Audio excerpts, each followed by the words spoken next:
শিক্ষাঙ্গন বলে আসবেন না ক্লাসে? এটা তো শিক্ষাঙ্গন, আপনি ক্লাসে একটু বলে আসবেন না? না কেন আসবো? হ্যাঁ, স্কুল চলাকালীন ক্লাসে ঢুকে চেঁচামেচি, শিক্ষকের দিকে আঙুল উঁচিয়ে কথা। অভিযুক্ত বাঁকুড়ার ইন্দাসের বিজেপি বিধায়ক নির্মল ধারা। কেন আসবো? আপনি ক্লাসে বলে ঢুকবেন না? কেন আসবো? তাই বুঝি। কেন শিক্ষা অঙ্গনটা কি করে রেখেছেন? আমি করে রাখিনি, ছেলেমেয়েরা করেছে। কেন আপনাদের বাড়ি পরিষ্কার করেন না? আমি করি।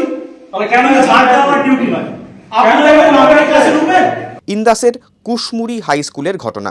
ক্লাস ভর্তি পড়ুয়ার সামনে বিধায়কের এই আচরণে ক্ষুব্ধ, অপমানিত শিক্ষক গোলক বিহারী বন্দ্যোপাধ্যায়। আমি এই স্কুলে প্রায় 22 বছর শিক্ষকতা করছি। আমার জীবনে তো এটা ঘটেনি, আশা করব কোনো শিক্ষকের জীবনে এটা না ঘটুক। আমি ক্লাসে ছিলাম, ওটা 8-এর ক্লাস ছিল, 4th পিরিয়ড চলছিল, আমি আমার সাবজেক্ট পড়াচ্ছিলাম। তো উইদাউট পারমিশন উনি ঢুকেছেন।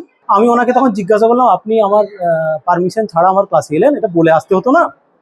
উনি বললেন, না আমি তো পিছনের গেট দিয়ে ঢুকেছি, প্রথম বললেন, তারপর বললেন আমি আসতে পারি। অভিযুক্ত বিধায়ক পরে ওই শিক্ষকের কাছে ভুল স্বীকার করেন, কিন্তু কেন এমনটা করলেন, কি বলছেন ওই বিধায়ক? আমি ওনাকে বললাম যে আপনি যে পড়াচ্ছেন, তা আপনি যেখানে পড়াচ্ছেন সেটাকে মন্দির ভাবুন। কেন এরকম অবস্থা, এত নর্দমা হয়ে আছে, তো গার্বেজ কেন?